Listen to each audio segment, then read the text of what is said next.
Starting recording. Yep. Started by you. Yep. Close that. So, Jeff, I might once again allow you to do the intro. Yeah, thanks, Jamie. Good morning, everyone, and thanks so much for joining us this morning. Terrific night last night, and for those of you that were there, thank you again for being there. I'm really delighted to welcome Candice McGaw-Hurrigan, who is our facilitator for the webinar this morning. Candice is a creative and strategic brand designer and the founder of Design Salad. She is also a Transcend participant. Candice helps business owners really better position themselves in the market to maximize profit and look at expressing the overlap between a brand's true personality and the target audience preferences. Outside of Design Salad, which is Candice's business, which she founded, she is a painter, very, very artistic, and regularly takes on commissions for businesses and homes. Since 2016, Design Salad has used, or Candice has used, a unique combination of design, art, history, and strategic skills to help well over 120 businesses. So welcome, Candice, and over to you this morning. Thank you. Hello, everyone. Before we get started, I just wanted to let you know there's going to be a few opportunities to write some notes. So if you haven't already, go and grab a notebook, a piece of paper and a pen, or, digital apps as well. But yeah, thanks for coming today. I met some of you last night. It was really great to chat. And I really want this session to be really useful. So we want to feel free to ask questions. I'll leave the chat open, but we'll get started. So today's session is called Boost Your Social Media Game.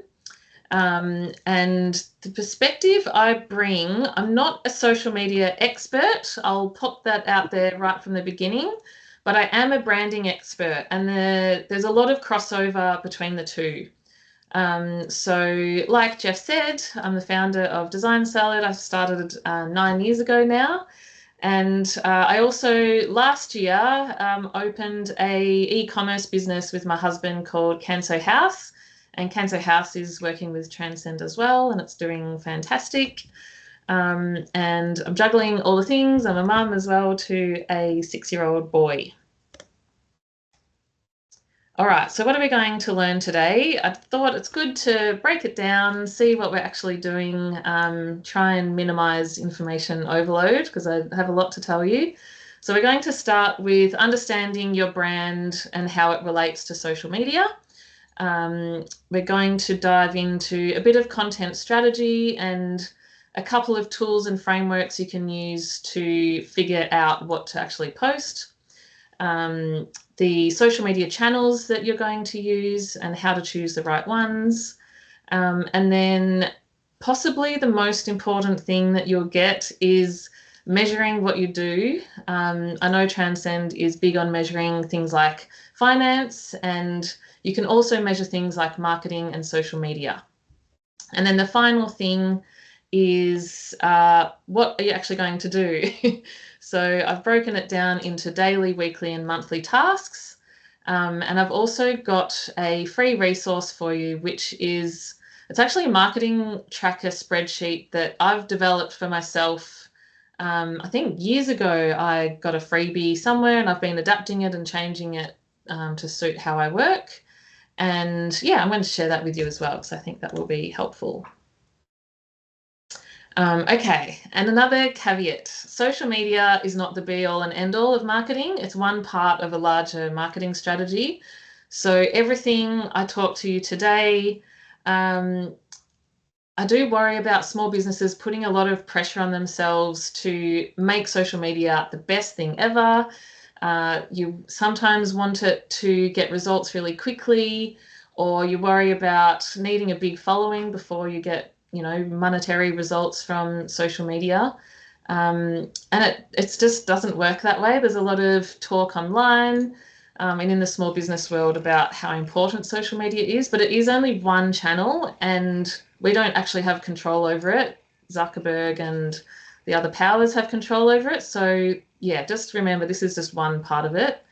Another thing to remember is how many followers you have definitely does not relate to how much money you can make from it.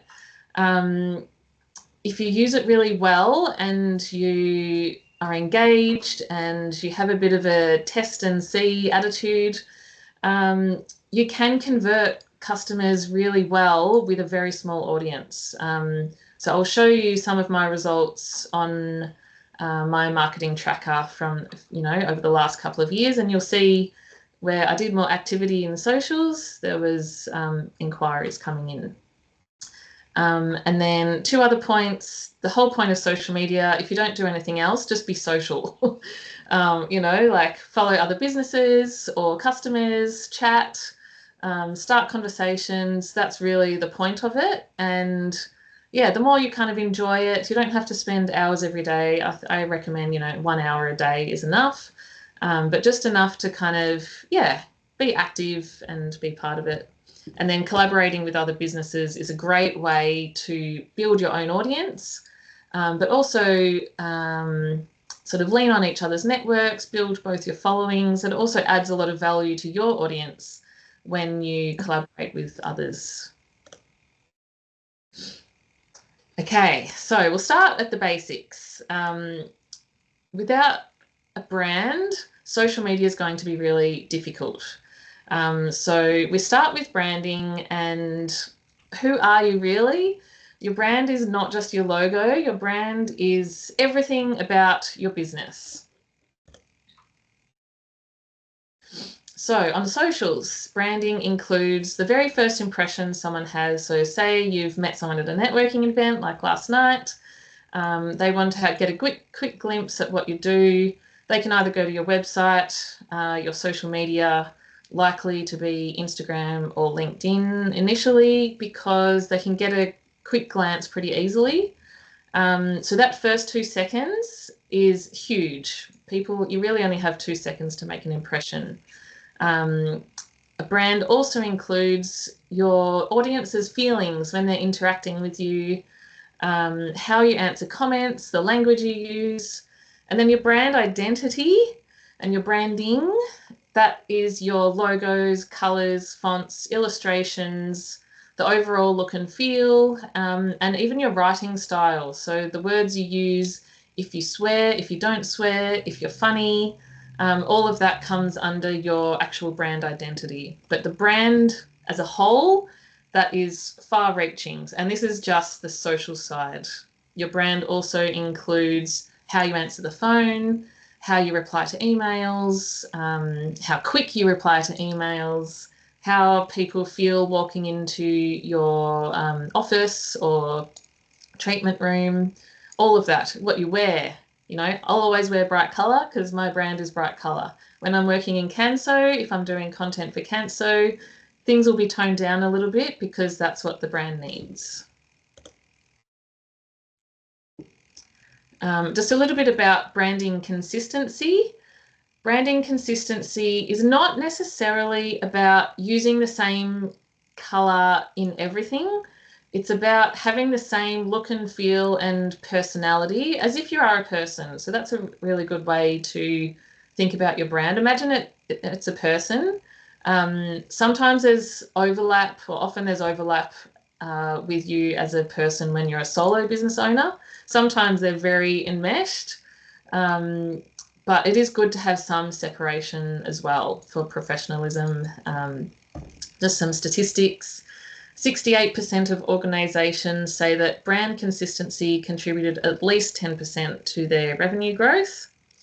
32% of businesses reported that maintaining consistent messaging led to revenue increases surpassing 20%. So consistent messaging are things like, what are your core beliefs that you convey through your brand? Things like, your opinion of certain parts of your industry, things like that. And then the last one, customers need to see your brand at least 7 times before they commit to a purchase decision. There's also some statistics coming out that 7 has increased to 12. And so social media, if you can get really active, that's a great way to get that number up as quickly as possible. Okay, so we've got some examples here. A cafe, local cafe, and a copywriter based in Perth. These are both clients of mine. And Canso House, my ecom business. And you might see that, so Adele from Bookleaf Copy, she's very visual, works with a lot of creative businesses. And a lot of people, when you think of brand consistency, think this is how your feed has to look. They think, you know, you need lots of matching color tiles. You need to use the exact same images on repeat. And this works for some instances, but not every instance. And as service businesses, most of you, I did a little poll. If you are a product business, I'll just talk about that as well. But you don't need to have like the perfect looking feed for social media to work for you. So a good little thing, cafe, is a cafe in Tookarook.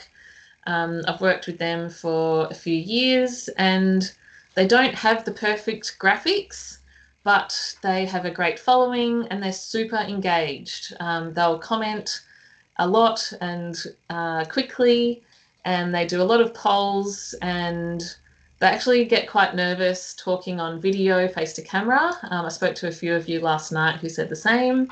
So you don't have to start straight away with videos of yourself. You can start with a photo, just get someone to take a happy snap. But really, it's more about being authentic and being yourself and just putting something out there. Like, it's not the be all end all. If you know, a few months' time, you're more happy with something else, you can delete an old post. You don't have to leave everything there forever. I'm going to keep repeating this throughout the session. Something is better than nothing, and it's building that consistency, building the habit. And then for a product business, obviously there's a lot more content around the products, but still, when I did the brand strategy for Canso House, I looked at, there are quite a lot of competitors out there. And we positioned ourselves to lean on the thing that makes us different, which is what I recommend everyone does, and Transcend does as well. Find what makes you different to others in your industry. And for us, that is, Dan is almost expert level in his knowledge around Japanese culture, history, and design. So it's taking time, and we're getting there, but we're going to be leaning much more heavily on creating content that educates, because no one else really in the Australian Japanese product businesses are doing that. But while we build up to that, we're just posting whatever we can, as often as we can. It's not super often, but yeah, it's just the matter of doing as much as you can.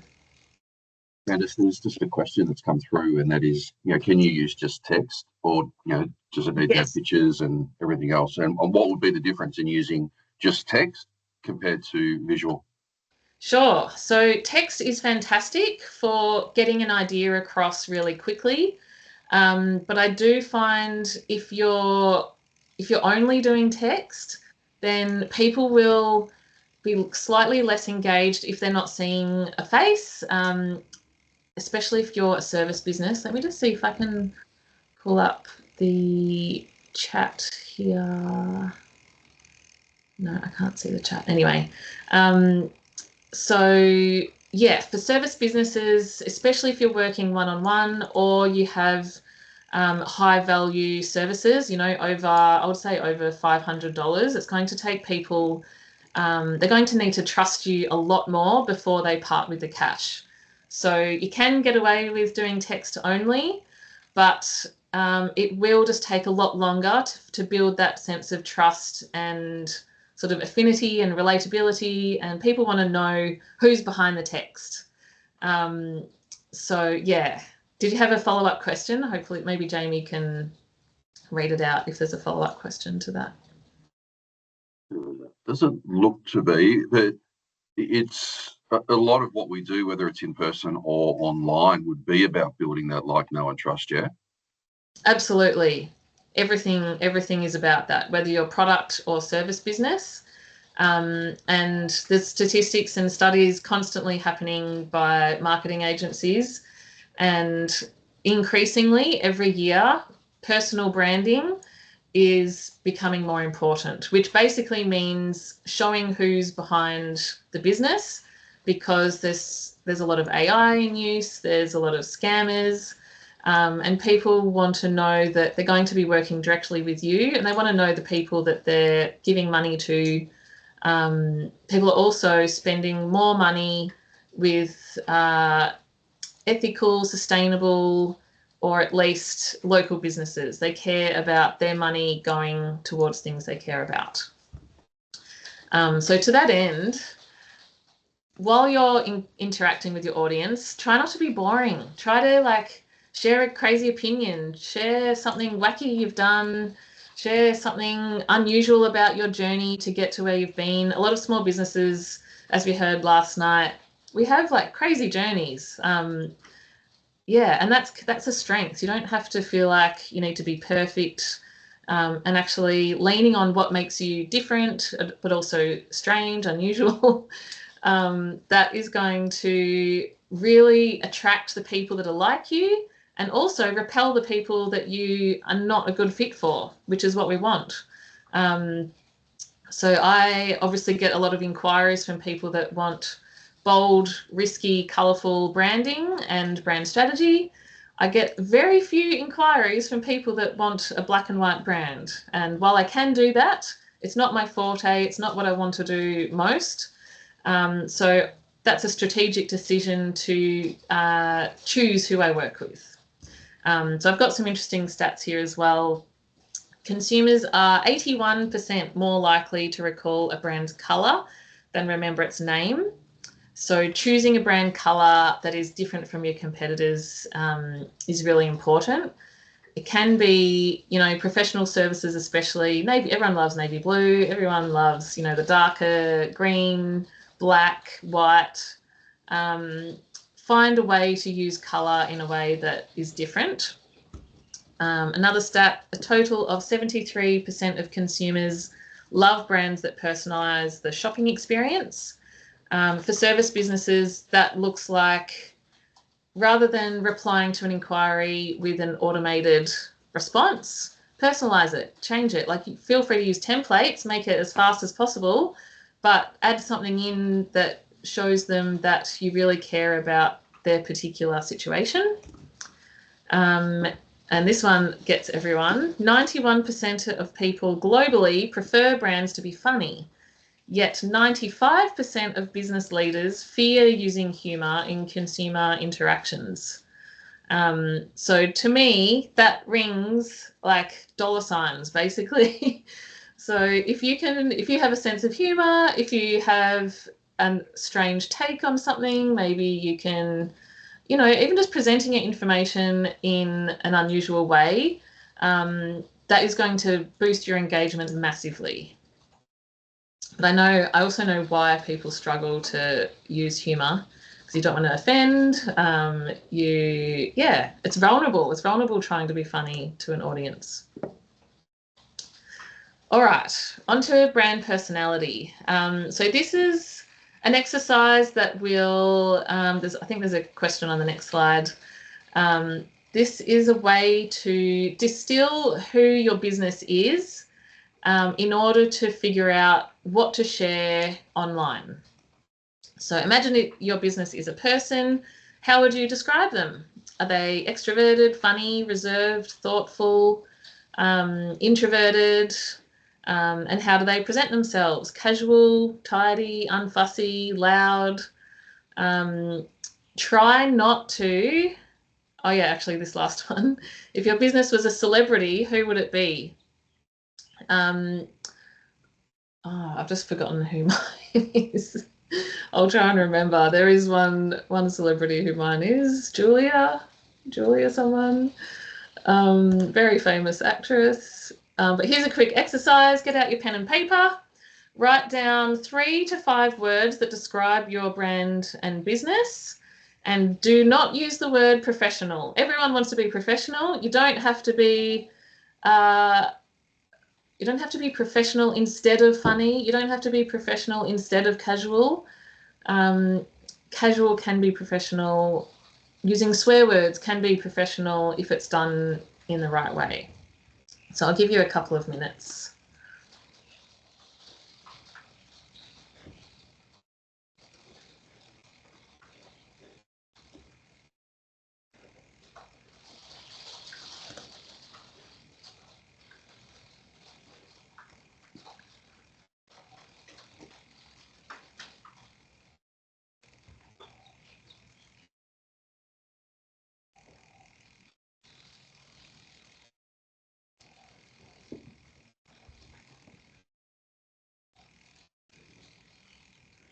Yes, this is different to a strapline. So a strapline or a tagline is one sentence to kind of explain what you do very quickly. These are a list of adjectives to describe your brand personality. So imagine your business is a person. Put yourself in their shoes. It can help to think of things like, where does your business go on holiday? What sort of drink does your business prefer? What kind of hobbies does your business have? And it can be different to you personally. Although, yeah, mine are pretty similar. My business likes to go to Italy and likes painting, like the mural behind me. And my business hates jumping on trends, same as me. So you'll never see me use trending reels, or I use marketing trends, but I don't use very specific granular trends because they just don't fit me or what I do. Has everyone finished? Or if there's anyone that needs help, feel free to hop off mute and ask for some help.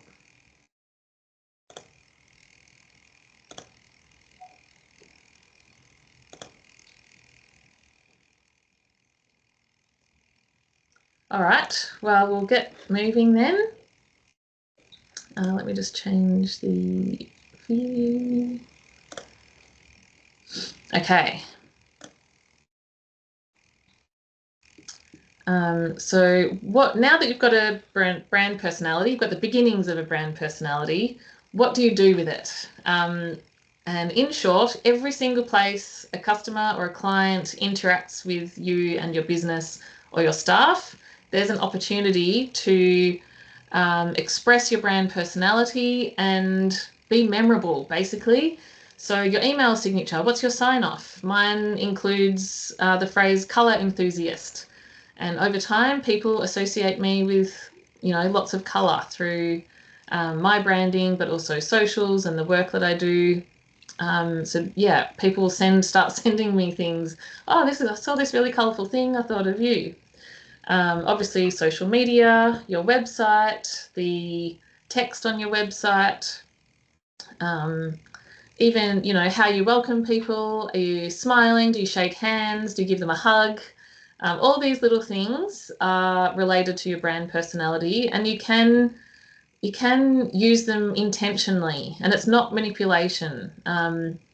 So you can, research ways to, say you've got a health-based business, your service business, and you want people to feel as welcome and comfortable and safe as possible immediately. You can research ways to help that. Is there body language you can use that will assist that process the first time they come to see you? What else? We've got a change room, advertising, even crisis management. If you get a bad review, how you respond to that bad review is enormous. Are you going to respond with defensiveness or humour or accommodation and compassion? Are you going to deflect off that platform immediately to an email address to solve it offline or out of the public eye, I should say? All those things relate to your brand personality. And by the way, I recommend responding to bad reviews on the platform it was given before you take it offline or out of the public eye, because other people reading your bad review will often, discount it if your response is appropriate and solves the problem. Okay, so we've all been told to use social media for business. We know that it's meant to be good. It's hard to get going sometimes. So why? Why are we doing this? Why are we putting time and effort? Feels like half your week is gone sometimes by the time you've done a few posts. And ultimately, the reason is because customers want to, but also need to, immerse in a whole brand world in order to trust and part with money with businesses. So it's a way of building that trust with new clients and businesses, clients and customers. And it's also a way of getting repeat business through updating people. For example, when I share work that I'm doing with current clients, often old clients, past clients will see it and say, I want that too. Not obviously exactly the same, but say I'm sharing t-shirt designs that I'm doing. I'll usually get 1 or 2 inquiries from past clients saying, hey, can you do one for me too? So that's really important. Candice, we just got a question here from Nandita. Yes. What does it generally mean when a post gets absolutely no interaction from your audience? That's a great question, and it's so disheartening as a business owner to put so much effort into something and it gets zilch. It can be a few things. It could be that the algorithm just hasn't shared it with anyone, which in that case, not your fault necessarily. And I'll go back to my first point, which is why you shouldn't rely completely on social media. Sometimes it can take, there's thousands of tips out there about kind of schmoozing the algorithm and figuring out what it likes, what it doesn't like. I wouldn't put so much stock into one post. I would focus on building a habit of posting regularly, getting your face on there. I think we spoke last night about this. It's hard to put your face on socials, but it will make the algorithm jump on you and share it with everyone. And then as you slowly build up your engagement, the algorithm will favor you more. So it kind of is about building momentum over time rather than putting all the importance and sort of all your expectations into one post. Does that answer your question? I hope that's helpful.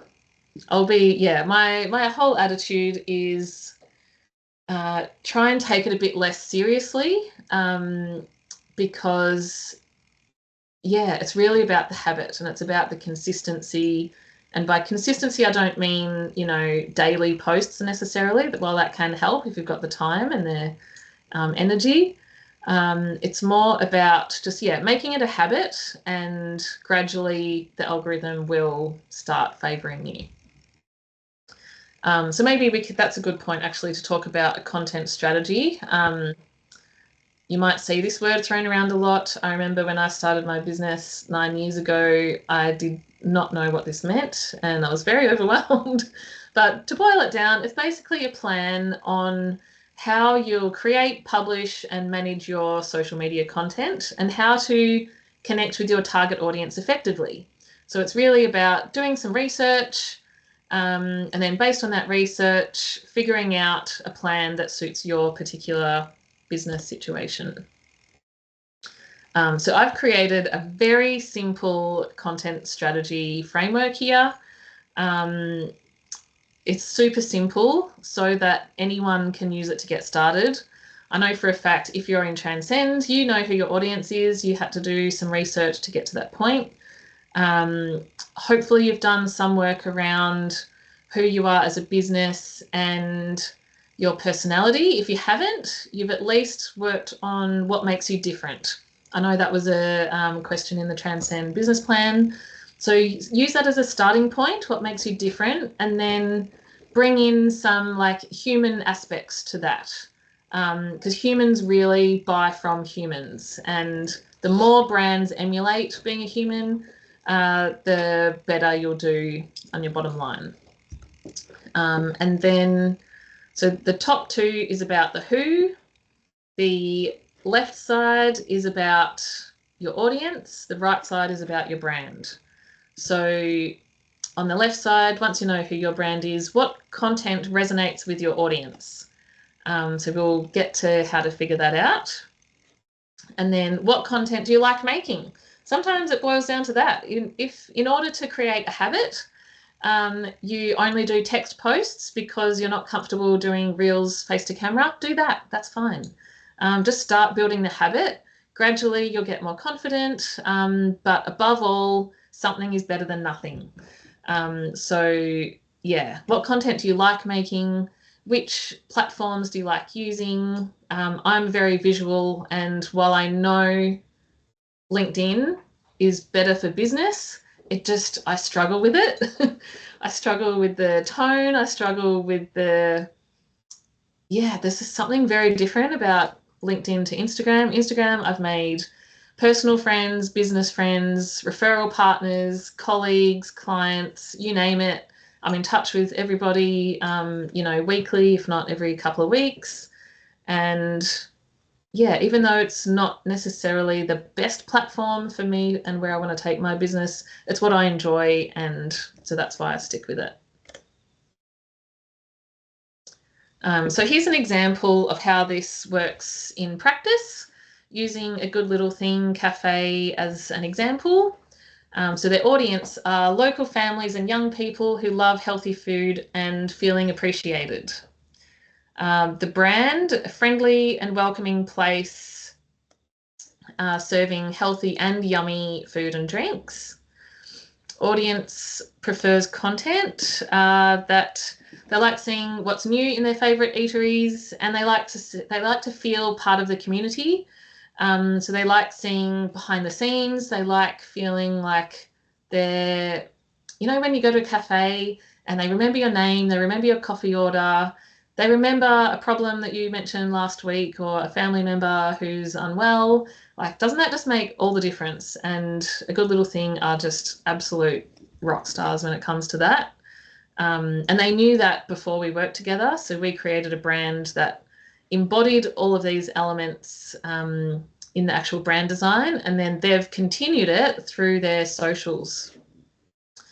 And then content they like making. So even though I've told these business owners that they speak so well, one of them used to be a primary teacher. She does the best. They do story time once a week, and she's the best storyteller. The way she reads children's books is it's like an actor, like absolutely brilliant. She does all the voices. She would be brilliant on camera, but she doesn't feel comfortable. Besides that, they've still managed to build a good following. They like taking photos of their food. They like doing little videos of the kitchen. They will include their face in videos, but they won't talk to camera. But they've figured out this sweet spot where their content ticks all these boxes at the same time. So you don't have to, not every single post has to do every single one of these things, but I would say at least, the first glance of your social media, I'm leaning heavily on Instagram here, but it does apply to everything. The first glance of your social profile should tick all these boxes.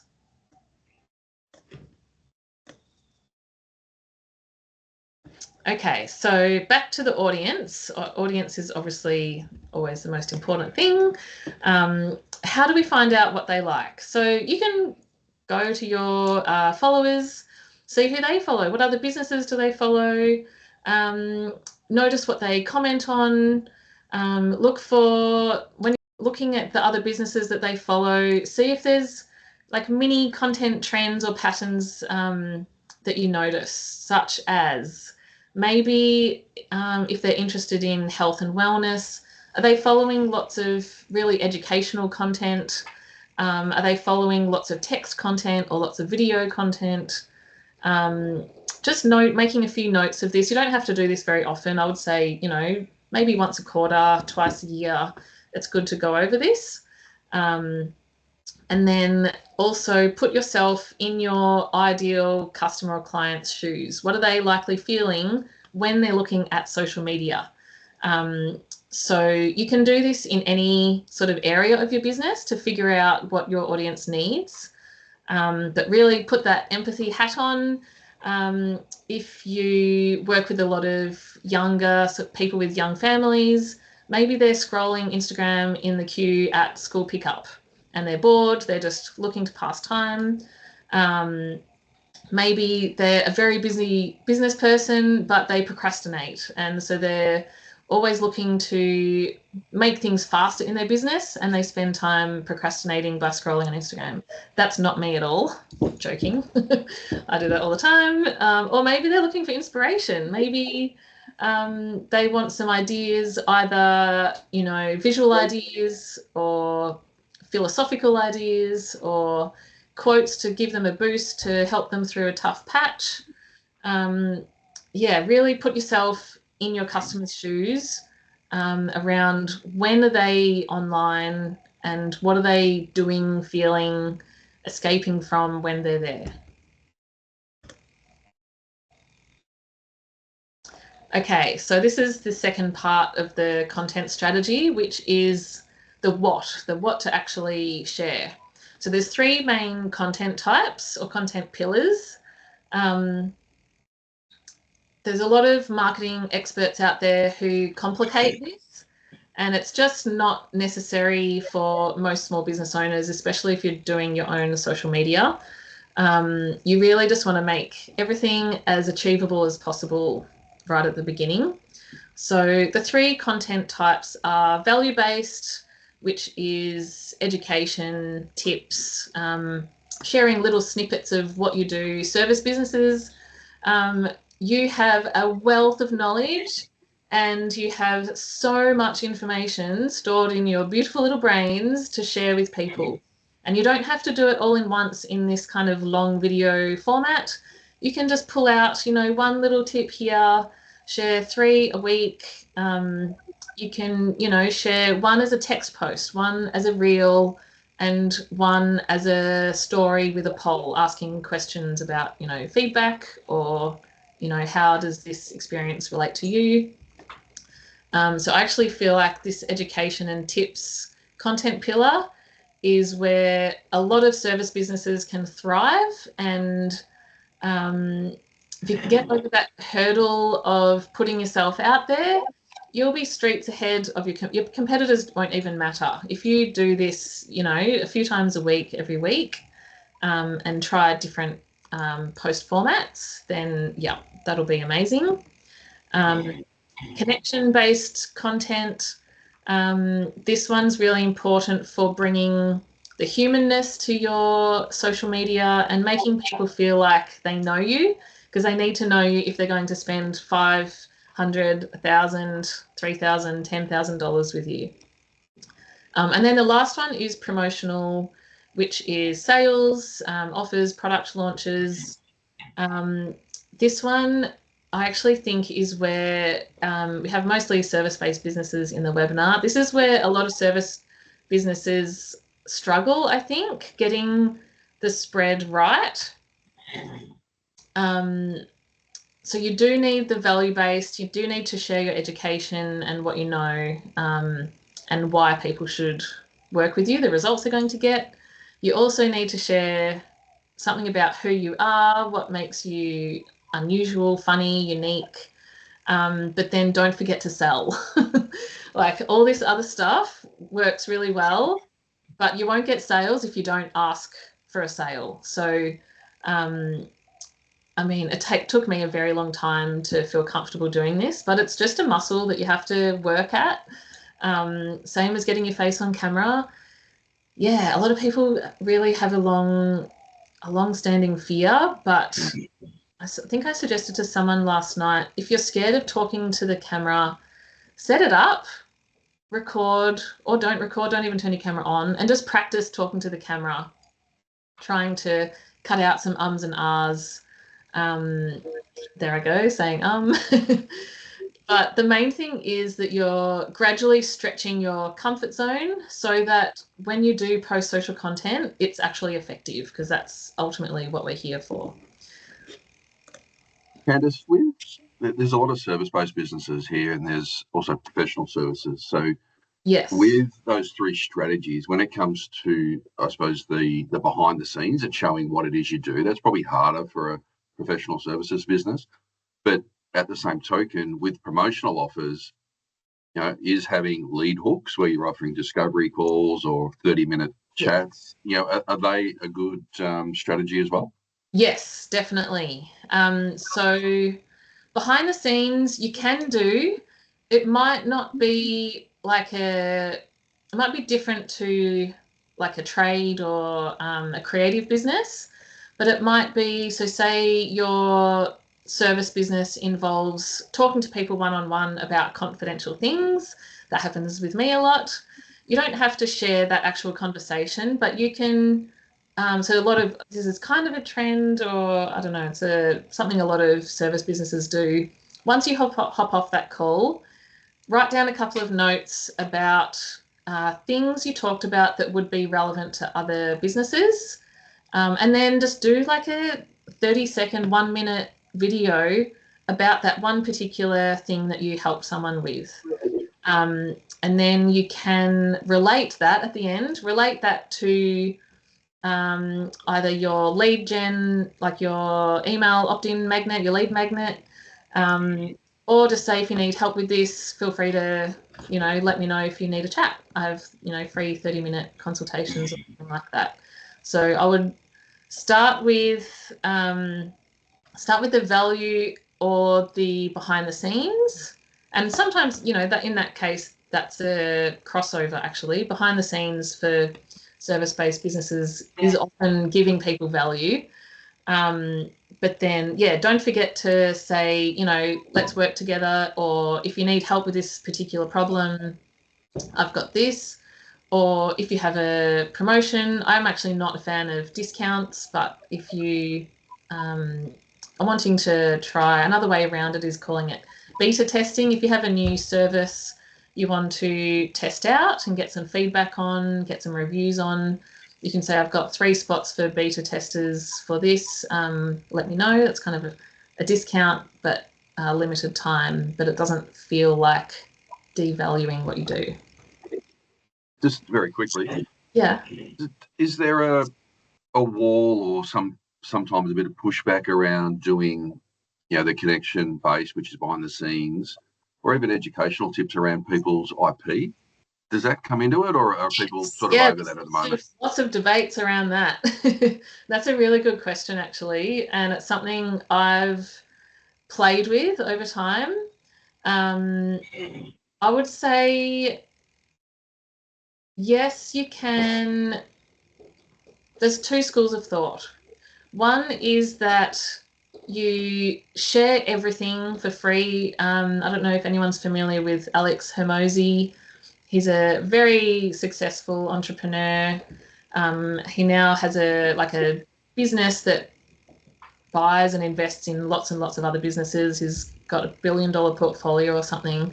His theory is share everything for free, and then the people that can afford to pay you for you to do it, then they're not going to hang around and try and do it all themselves over 3 years for what you could do in, say, a month or 2 months. There's the other school of thought, which is if you share too much, it's not fair to the people that pay for your service. I think this relates more to if you're selling like a course, or you're selling the information. So for service businesses, I would call a course a product.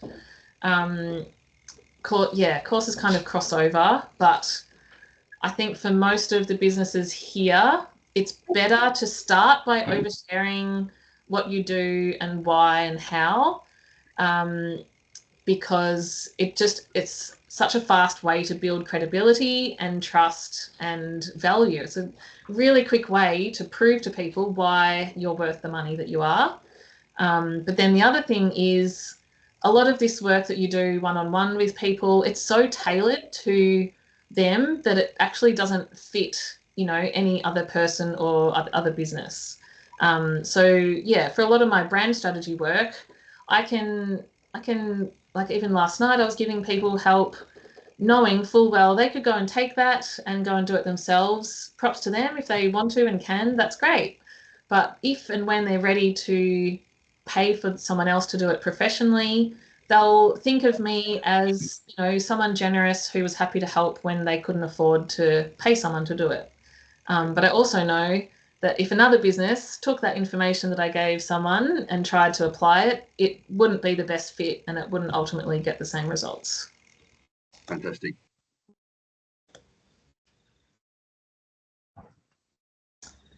Okay, social platforms. So yeah, this is a whole topic as well. My theory is one platform done really well far beats 3 platforms done poorly.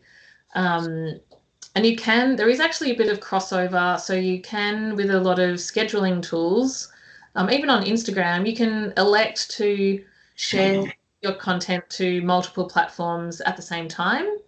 It won't perform the same on every platform. So I would say focus on one main one, and then you can have sort of secondary platforms where you don't put the same amount of time in until you've got the first one done really well. All right. Sorry, quickly on that. The questions come through in terms of which platform do you apply on your personal or your business account? Business. Definitely business, unless you have a really strong personal brand or unless your business is your own name. That's a great question, because there's a lot of, you might notice there's a lot of kind of celebrity founders that they'll have a personal Instagram or social media account, and then they have their business one. And if you go and check them out, you'll notice their personal social media account has far more followers. And, you know, like I'm trying to think of a good example. I should have thought of one. Who's a good one? Oh, I'll try and think of one. But I remember seeing a few where the founder or the CEO personal social media account would have, you know, sometimes 1 million more followers than the business account, and it's purely because people like connecting with other people. So if you have the bandwidth to do both and build a personal brand at the same time as your business brand. If you don't have the bandwidth, just focus on your business. Yeah. Okay, so the options. Oh my goodness, there are so many social media platforms now. Instagram, Facebook, TikTok, Pinterest, LinkedIn, Twitter, Threads. And I actually thought I added YouTube on there. So YouTube is, believe it or not, a social media channel as well, and getting bigger again. It kind of had a big dip when over the last kind of 5 or so years. And in the last 2 years, YouTube is back on the high priority of a lot of marketing agencies now. And this is a little meme that it's actually kind of perfect, even though it's a bit funny. It's like kind of, what's the word? I guess it's the brand personality of each platform, but it also relates to the audience that tends to be on each platform. So TikTok, lots of young people. I'm not on it, but I hear people do really well on it.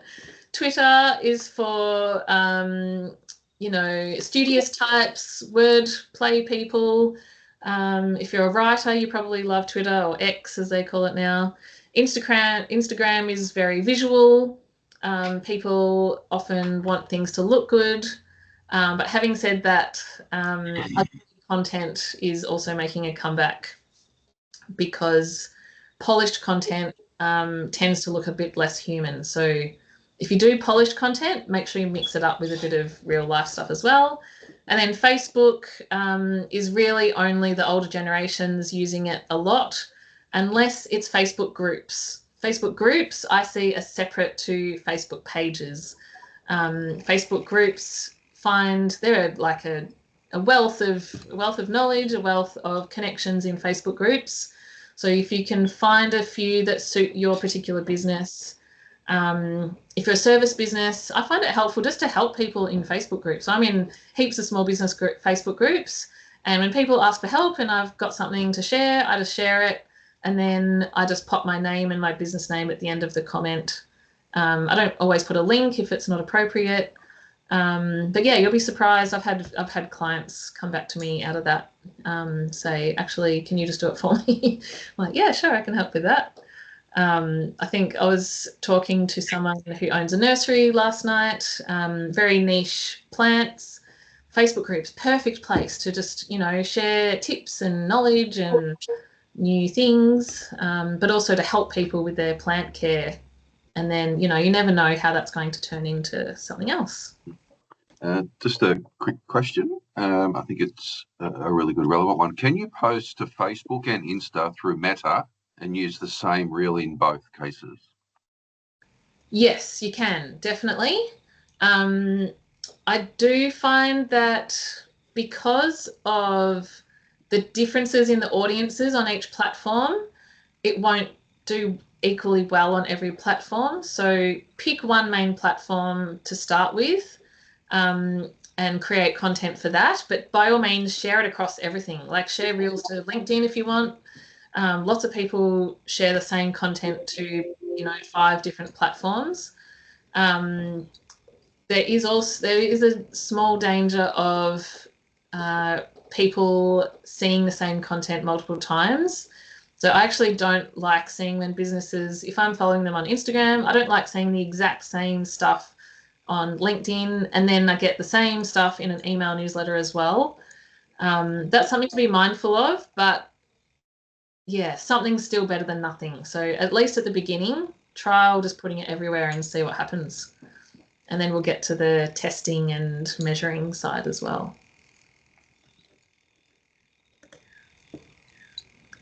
So here's another little graphic for all the different platforms. You'll get the, does everyone get the slides? I should have asked this at the start. I hope so. Yeah, so everyone will get a copy of the slides when we send it out. It'll also, the recording and everything will still also be on our Circle business community. Fantastic. So this is a little table to show you what to post on different platforms, basically. And it is a generalization. There's always exceptions to the rule, particularly when it comes to best for. I would say the age is pretty much spot on, content pretty much spot on, but the best for, I think that's more down to what you do and how you do it. For example, Instagram being best for influencer marketing, brand building, product promotion. Yeah, I think there's a lot to be done in Instagram for customer service, building communities, and announcements. A lot of new ones. use. I think someone's just come off mute. Yeah, even like a lot of businesses will share, if they're suddenly closed for a day, like a restaurant suddenly closed for a day, they'll share that on Instagram and Facebook. The new ones and the old ones as well. So there's two lots of claims. So I don't know if Jamie, are you able to mute? Yeah, well, hang on, how do I do that? Muting up here. Well, if you've got records that go back to when Chris says, please put. There you go. You'll need to unmute now, Candice.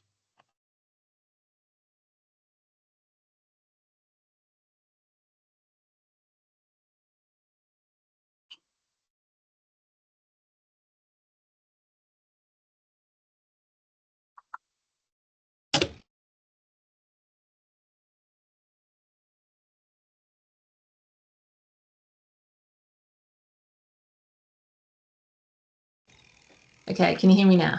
Yep. Yep. Sorry about that.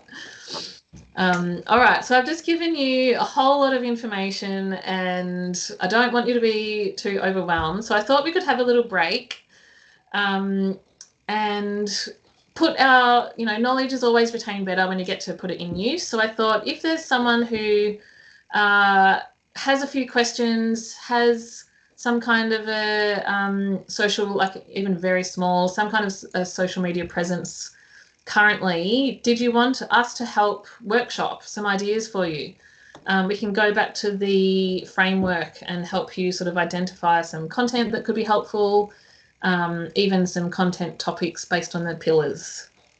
So if you are happy to, yeah. If anyone wants, just raise your hand and we'll go rather than everyone just jump at it. So if anyone wants to put forward, let's go. Or even in the chat. Sally, you're on mute at the moment. Just pop off mute and then we can hear you. Hello, Sally. Hi, can you hear me? Yes, we can hear you. Sorry, I haven't got my phone up there because I'm babysitting my grandchild. So I'm. Oh, lovely. Yes. So sorry, I could put myself up there if I found. I've just started a business. It's probably 5 months in, and it is actually Facebook driven. Okay. And so all these what you're telling me has been really good, but it's still confusing, like what you said about Facebook. That's where I'm basically advertising, but you're saying that Facebook's for an older audience now. Facebook, So, in terms of the Facebook pages and Facebook feeds, tends to be for the older generation. That's different to Facebook advertising, where you're paying like the paid advertising. So are you doing the paid or just the Facebook? no, somehow I've done something naughty and Facebook doesn't want me to pay for ads. So, and I've done nothing, but Okay. they don't get back to me. Yeah, so I can't do that at the moment. But it's sort of hard to know because I've actually just got a YouTube channel going too, and listening to you say that, if you're on Facebook and then you're on Instagram with the same content, that people will get bored because they're going to see it everywhere. So that's a really valid point as well. Yes. So, But yeah. really want to be careful. Don't let that stop you at the start. This is at the start, just put yourself out there however you can. But what's your business, Sally? What's the link locally? Link locally, Frankston. It's because I'm a graphic designer too, so I've sort of always helped small businesses, and it's sort of a passion of mine. So I started Link locally, Frankston, and it's sort of like a group where businesses and customers connect. So just where businesses that are trustworthy can come onto my platform. So it's a directory. So I've started doing lots of reels, and I don't really know what I'm doing. So that's why I'm very interested in what you have to say, about branding. And, sometimes I brand it and then so I'm all over the place with my reels. Yeah. But, Okay. So what sort of content are you currently putting out? So what are your reels about at the moment? The last one I put out was an introductory to me, and so just a little one, and just showcasing a little bit of Frankston. Last night I did the street art tour, and I'm going to put that out as a reel as well. So it's also about engaging my audience. Yeah. So it's not just about, trying to get businesses on board. It's about engaging customers so that they want to just be interested in what I've got to say. So Great. it's very, sorry? With your business, I would, you're doing so well, by the way. Well done on doing reels and talking to camera. You've far ahead of a lot of people. You're where a lot of people want to be. Oh, But I would, one idea is to talk, like do mini interview type things with some of the businesses in your directory and then tag them in the social media platforms. So the benefit of B2B businesses is you have kind of an automatic network. So use your directory as a tool for expanding your audience, but then it also works in reverse. So they get exposure through you as well. So that will kind of build credibility when people see you talking to other businesses. It will build that kind of the human side of it, like you're a real person, you're not just text, which you're already doing. And it also adds value to what you offer because you're sharing the businesses in the directory on social media and potentially boosting their following as well. yeah. When I get a new business on board, we do a reel for them. So it's a minute reel showcasing what they actually do and talking to them. Oh, but brilliant. I don't like to be on the camera, I have to say. So there won't be much of me. Yeah. Yeah, no, you're doing great. Well, thank you. So, yeah. So very interested in what you've got to say. So thank you very much. Oh, my pleasure. Yeah. I think Fiona was next. Fiona. Thank you. Thanks, Candice. This has been so informative. Um, I have a question just about how you keep up to date with just what's working or not. Like I have a love-hate relationship with social media, but I am very active on it because I need to be. But I just find it so hard to keep up to date. And I just wondered, I don't know, is there one or two links that you follow or that we could follow just to kind of know how to... You could follow, so what's your main platform that you use? Instagram for sure. So you can follow Adam Mosseri. He's the founder of Instagram, or the CEO. And he puts out a whole lot of content on what's working, how to game the algorithm, that kind of thing. I actually don't put too much stock in it. I really just, so I've got 2 businesses and an art practice, and I really just aim at keeping a habit. So making it a strong habit rather than, and making what I do put on higher quality rather than trying to know the ins and outs of the algorithm constantly. I find that overwhelming and takes some of the creativity out of it. Like, you're a creative person, just have fun with it as much as possible. If you enjoy it and you're sharing things that, kind of share your story and what you do and who you are, and that's all people need to see. I wouldn't worry too much about keeping up to date on every single little thing. Yeah, okay. It's more just, I suppose, generally, or but I think you're right. I think I need to think about it differently anyway, and just or even I've got a social media tracker where you can, I mean, so far I've only got 3 months on it, on the resource for you guys, but you can, I think, even just for 1 month, just track all your posts, write down what they are, the interactions, the saves, shares, engagement, any work you get out of it. And at the end of the month, look at insights. What did you enjoy making the most? What got the most engagement? And then use that. I think testing and experimenting and measuring is far more effective and a better use of your time than trying to learn all the new techniques and technology constantly, because I think, and it's not all relevant to everyone's business either. Like the dancing reels, so they suited some businesses and they didn't suit others. And now, if everyone was, so I think just test and measure. That's funny. I am posting some of us swimmers dancing from this morning. Well done. But maybe I shouldn't. No, I am, because it's very funny. But thank you. That's great. Thank you. Really helpful. Okay. Oh, pleasure. Angel. Hi, Candice. Thank you so much for the talk. I have a question, but I'm not too sure how to phrase it, so I'm really sorry if it's confusing, just let me know.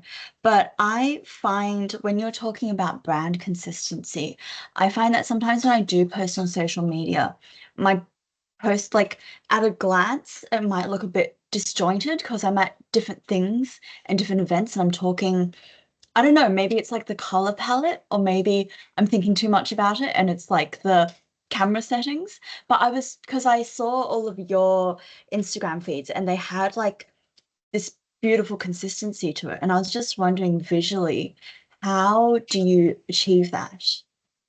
That is a great question. Thank you. And not confusing at all. I completely understand. What's your business? I might just bring it up on my phone while Oh gosh. It is a feng shui consultancy. So on Instagram it's FENGSHUI with like WITH and then Angeline ANGELIGN. Okay.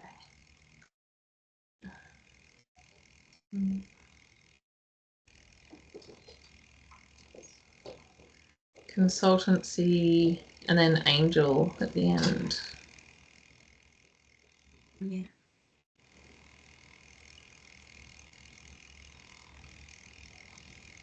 I put the handle in the chat. That?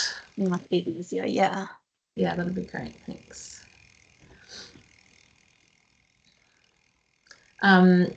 While you're putting it in the chat,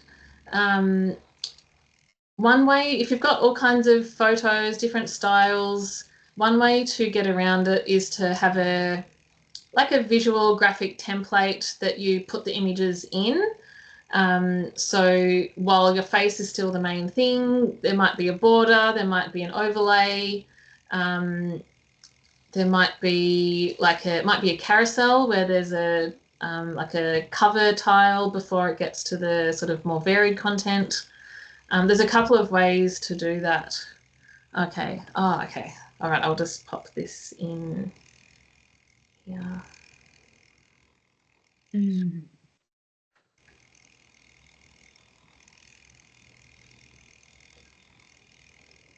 I used to work in like retail, and I remember because all of the images were shot in the same store, so they had a really consistent image. But I realized because I'm going out so much that everything, like the lighting's different and the coloring's different, and it feels really discombobulated to me. Yeah. No, that's not coming up anyway. You could do something like wear brand colors. That's something people do if they're out and about a lot. Maybe have a signature, 3 colors that you're normally wearing when you're in work. Mm-hmm. Oh, thank you for the link. Sorry about that. I think I missed the I in with. I think I missed the I, actually. I think I just scribbled it in. Oh, you're doing great. I wonder, can everyone see that? Perhaps not. I'll see if I can pop it in the same window. I think I try to keep the coloring consistent, but sometimes there's that balance for overthinking it and then Yes. thinking too little. Yes, definitely. Can I move this bar? I just want to show everyone so we can all see what we're looking at. Okay. So yeah, so you've got the navy, you've already got beautiful templates. You're doing great. Do you know what? I think you're doing really well. I would, going forward, choose one template. Looks like you've chosen this template for your text posts. I love the inclusion of the calligraphy. There were a couple of templates down here that looked a bit different. I would stick to 1 or 2 for a while. So you've got, yeah, the cream or the grey, blue, and then with calligraphy. And then photos, if you have the beautiful for professional ones, use them. But do you know what? This kind of content where it's not, you know, perfectly filtered and it's not, yeah, not professional, don't even worry about it, because that shows the fact that you're real. Seriously. Yeah, I think you're doing a fantastic job. Well done. Thank you, Candace. Thank you. Yeah. That was really helpful. Thank you so much. Good. Alison. Ready to move on? Just a quick question. I've been using YouTube to save my videos or my meditation tapes, and so that links to my website. Am I using that properly, or Yeah, definitely. can I use that like if I put something on YouTube, would I advertise that on something else? Yes. So Alison's, we couldn't hear you very well, so I'll just repeat the question. Alison is doing videos on YouTube and then sharing them elsewhere, either on website or other channels. Something to note is if you're sharing videos between platforms, try and make sure there's no watermark or logo in the corner. So if you do TikTok first and then you download the video, it'll have the TikTok logo, which Instagram will penalize you for. I don't think YouTube does that per se, but I know you can also share like reels to YouTube. I think they're called YouTube Shorts or something. So yeah, feel free to share videos between platforms. Just make sure there's no logo in the corner. Yeah. Thank you. Pleasure. Okay, let's get back. I think we're almost done anyway.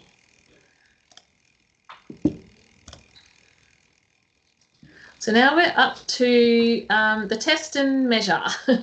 So the reason we do this is because business owners have enough to do. Like, I'm sure your to-do list is at least an A4 page long, probably, you know, 2. So you want to make sure anytime you do spend on marketing, you want to make sure it's actually working. So I like to think of socials as an experiment, like I've said. Try things, have fun with it, play around.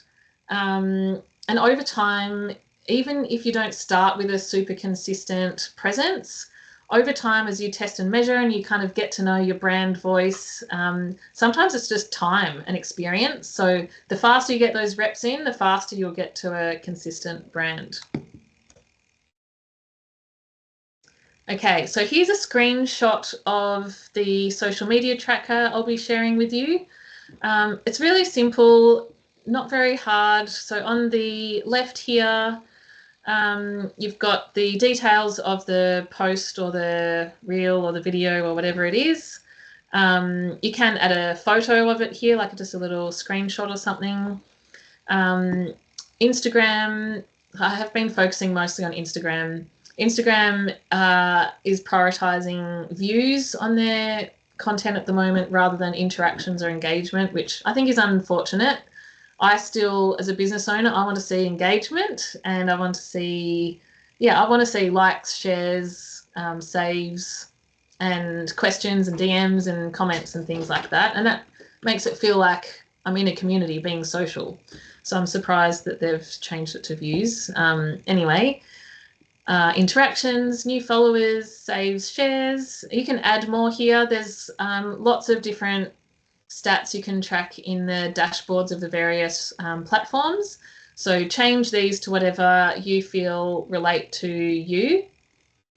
And then once you've got a good chunk of data here, then you can pull out some insights. So I think doing a month at a time is good, especially if you're doing multiple things per week. So you can look at the best post format, the best caption, and just see what the trends are. Also, what did I enjoy creating the most? That is very important because you want any future work you have to do because you've chosen to run a business, you want to actually enjoy it. So don't forget that one. And then ultimately be patient. So keep up with the regular posting. It tends to take about 2 months for marketing to have results. So, and by results, I mean inquiries, sales, money coming in from the marketing activity. So keep going. Don't do it for 2 weeks and think, oh, this is so hard. It is hard. It is hard to keep posting when you're not getting much feedback. Keep going. The algorithm's learning. I believe it takes, about 2 weeks as well for the algorithm to sort of get to know you as well. And the results will come. I like this meme. My patience is basically like a gift card. Not sure how much is left on it, but we can give it a try. And I think this is, true in many ways for small business owners. Just give me 1 sec. I'm just going to plug something in. Okay, so how are you going to do all this? What do you actually use? You don't have to spend much money to have really, really high quality tools at your disposal. For graphics, Canva is great. That's kind of what I would say most people use. It's a free platform. That's what I made this presentation in. Figma, if you're a bit more graphics inclined, Figma it's also free. It's online. You have a bit more control and less guidance. Canva's great if you need a lot of guidance and templates. And then a new one that's free that I actually just found when I was looking at other tools. I've used Canva and Figma for so long, I wanted to check that there wasn't anything new. Vista Create, so Vista as in Vista Print, they now have a Create platform where it's similar to Canva and you can create your own graphics. I believe it's free for the first 50 graphics. So that, might be 3 months worth. But yeah, all of those are great and they're free, and just have a play. Like you can't break anything. It's all online. You're not going to break your computer. And you don't have to share anything. Like, I think sometimes there's a fear of getting things wrong or doing it incorrectly or not doing it perfectly. But like I keep saying, something's better than nothing, and just create one thing, put it out there, then critique it before you do the next one. Don't critique it immediately because you'll never get to the next post if you do that. Same with video editing. You can use Canva for video as well. CapCut is a very well-known one. And then also just Instagram. You can create reels in Instagram and download them. And I should have said YouTube there as well. And then scheduling content. So I'll get to the tasks. I think that's the last one, but I do recommend creating your content in a group rather than one thing at a time. When you do that, it helps create that consistency, and it helps to create like a theme for, say, the week. So maybe 1 week is all about, your experience. So you can pull out different pieces of content focusing on your experience. There might be some stories, there might be some mishaps, what you've learned, there might be behind the scenes. All of those count towards your story. And then you want to schedule them a week in advance. Some people do, a month in advance. Some people, there's all different ways to do it. But I think doing a week in advance is a good idea at the beginning. And these 3 platforms are all free. I use Later, and you can often add multiple platforms to each one. So you can create one post and send it out to 3 platforms in one go. Okay, here are your tasks for social media. Daily. Hop in 1 hour a day, half an hour if you are quick, and just comment, build relationships, be social, get to know your community, which includes your collaborators or business partners, as well as your clients or customers, and just post stories or other short form content. Even if you're on LinkedIn, even just posting a little bit about what you're doing today, that can be enough just to prompt people to remember you when, you know, suddenly they need your services. So the idea is staying top of mind, so that, yeah, when people do need you, then you're the first person that they think of. And then weekly, plan your content ahead, ideally with a vague kind of theme. Sorry, can you hear me? Yes. Yeah, sorry. I would type this, but it'd take too long. Okay. When you say check your comments daily, how far back in the posts do you check? Is it literally within the 24 or 72 hour? I mean, if you post something like 6 months ago and someone's commenting, do you then go back to that? What's the Definitely. time framing? Yeah. So I would, because you get notified when someone comments, I would comment and reply every day. So it doesn't matter what they're commenting on. It might be from a year ago, might be, especially from new followers, it might be, you know, 6 months, a year, 2 years ago. Still reply, because it's that activity and the fact that you're there and you're ready to help. That's what the algorithms love. They're trying to get you to stay on the platform as long as possible. You don't have to do it for as long as they'd like, but yeah, definitely reply to comments, even if it's on old content, but the comment was recent. Is that the question? Do you mean old comments? Yeah, no, that's great. That answers it perfectly. Okay. Thank you. Great. The other thing to do weekly is collect all the photos and videos you're going to use, put them in one place, create any graphics you need, ideally Canva, just because it's so easy, and then post 3 to 5 reels, posts, videos, text posts, anything, but 3 to 5 times a week. If you do this every week for 2 months, you will 100% see results in either the second or the third month. Yeah, I would almost put money on that. So it actually doesn't take that much, really. And then monthly, at the end of the month, you want to fill in your social media tracker, have a look at any patterns or insights, and also fill in your wider marketing tracker, which I'll show you now. So this is included in the link I'm sending, and this has been like a labour of love. I do love my spreadsheets. It's been a labour of love over, how many years is that? 3 years, 4 years,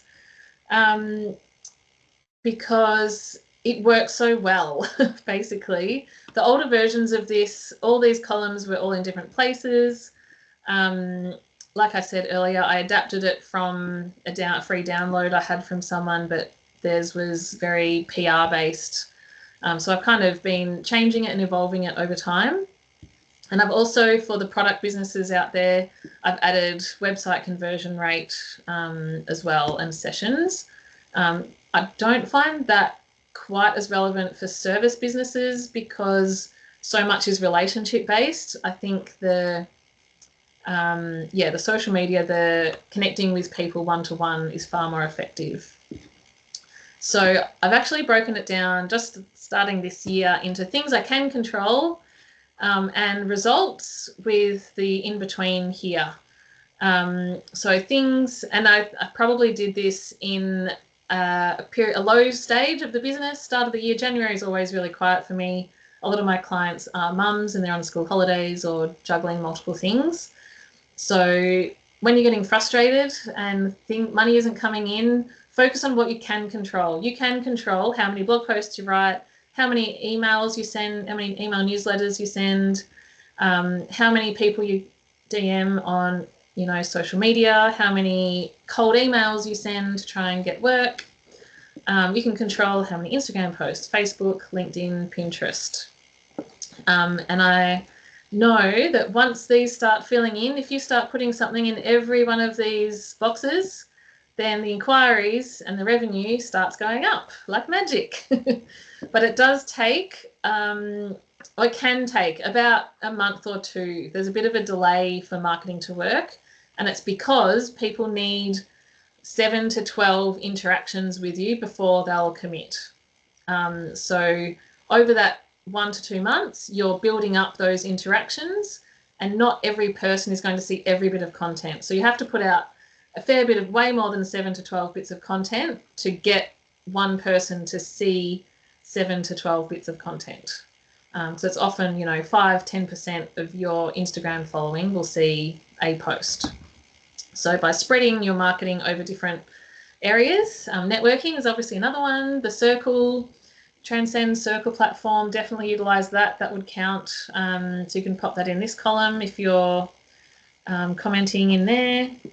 And then I do discovery sessions, and the reason I don't just track inquiries, I also track discovery sessions, is because you can also figure out, there's some more columns down here, you can also figure out what percentage of inquiries convert into a sale, and you can compare that to how many discovery sessions, like the percentage of discovery sessions. And that changes over time, but it's just good to look at different patterns. And then, question, Candice, what is a discovery session? A discovery session, great question, thank you. A lot of service businesses, especially in professional services, like to talk to the potential client face-to-face or over the phone before sending a proposal or a quote. And it's because you need to find out more information, like a quote for one client won't necessarily suit another one. So unless you've kind of productized your services into packages that are pretty set, you probably need to talk to people to figure out what to propose. Does that make sense? Yeah. So they're often called discovery sessions. They could be called other things as well. Don't call them a sales call. Clients will run away. But that's ultimately what it is as well. And actually now I might share the example. So this is mine from the last few years. So I keep all mine wrapped up in one spreadsheet so that I can compare pretty easily. I like using color coding for, it's kind of like a heat map of where there's, so the darker the color, the more activity, and the darker the color, the more revenue. I've got my own little thresholds for things to make something. So you can put in conditional formatting if you want to put in like over $1 value gets this color, for example. So you will see where there's more activity, newsletters, 2 newsletters, 12 Instagram posts, 9 inquiries, like magic. And then I was busy that month, and then the next month didn't have time to do much marketing, only 4 inquiries. So yeah, that was obviously lined up with a good revenue month. And then because this month was quiet, I must have had time to do some marketing again. So I did more, and then the following 2 months, really busy. And then there was a gap. So obviously my goal for the next year, so this is 2003, my goal for the next year was to have less gaps here so that the revenue was more consistent. How did I go? Better. Except I also focused more on sales. So this was, so 2003, towards the end of COVID, everyone was getting offline again. And I was actually just getting fed up with being on Instagram as well. So I decided to talk to more people, be more helpful, and feel like I was actually doing something. So I leaned more into direct sales, calls, comments, messages, starting conversations when someone followed me on Instagram. And it wasn't like, hi, do you want to work with me? It was like, hi, I like compliment them. Hi, I like this that you did. Or yeah, often they're starting a conversation from their story. So, hi, I like, oh, I've been to that place. What did you think? I liked this bit. And then over time, so actually one example I've got is the first time I really intentionally did this, it took about a year to convert a client from the first DM. I think they commented on one of my clients' brand launches, and she said, I love the branding. I'd love design seller to do my branding one day. And that was like, ping, are we going to get in touch? So I messaged her and said, I love what you do. And we just started conversations about all kinds of other things. And then over time, so after about a year, she'd saved up enough money to work with me. And she's now one of my best salespeople. She mentions me in everything. So yeah, it really does work. And then this year, I've been busier juggling more businesses, but I still had inquiries coming through and still having really good months with projects. So yeah, and here you can see the conversion rates, so yeah, this is actually interesting as well. Oh yeah, here. So the conversion rates from inquiries and discovery calls is changing, and this is across the whole business landscape. It's not a reason to stress out or anything. What it should do is motivate you to do more in what you can control, because you can't control, you can't control any of this. All you can control really is this and how you talk to people and what you offer. So make your products better, make more content. It's basically a numbers game. So the more marketing you do, the more results you get. Yeah, I hope that's helpful. Fantastic. Just mindful of time, Candice, but yes. Yeah, this is great. Yeah, I can wrap up there. Fantastic. There are a couple of quick questions, but I will answer one of them. So there was a question around AI and yes, how you can leverage AI. We did run an AI webinar in the recent months. So that webinar recording is actually on Transcend Circle under resources. So yeah, encourage everyone to go there and have a look at that. But we could have 25 webinars on AI. But so yeah, I would suggest have a look at AI, but it has its place. Don't use it for generating and brainstorming ideas. Don't use it to write content directly. It really has its own voice, and I can pick now what has been created with AI and what hasn't. So use it for idea generation, outlines, plans, finding research, collating results, analysing, finding patterns. Don't use it for writing captions for you, because your brand voice will be diluted and start sounding like everyone else who uses AI to do the same thing. So yeah, don't use it to dilute who you are. Fantastic. The other one just relates to music rights with your posts. Is there, are we as strict here in Australia as say the States in terms of the music that you can overlay? Yeah, I believe we are. I actually don't know too much about this. I use Instagram, and I'm pretty sure Instagram only has music that has permission to be there. So in that case, you're safe. If you're adding music on YouTube, I would do some research to double check. Fantastic. So thank you everyone for turning up. This has been a really fantastic session, Candice. Thank you. Lots of gold, lots of tips and tricks. Yeah.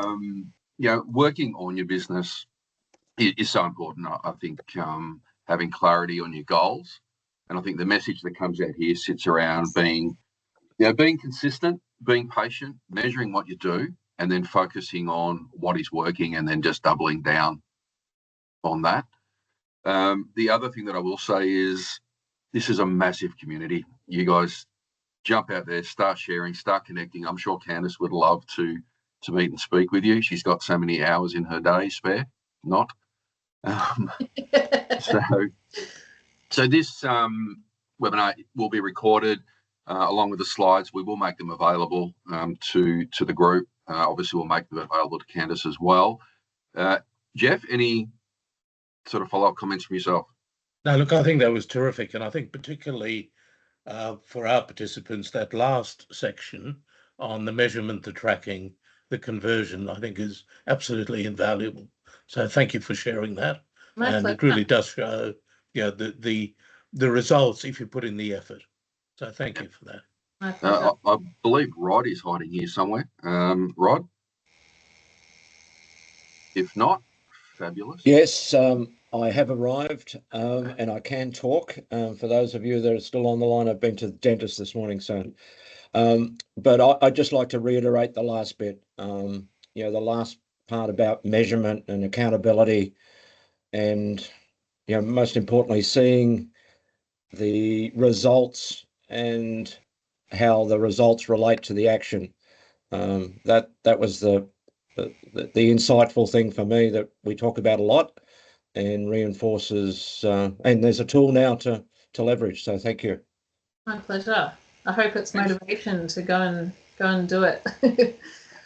Thank you very much. Sally, I see you're getting your team starting to develop very, very early.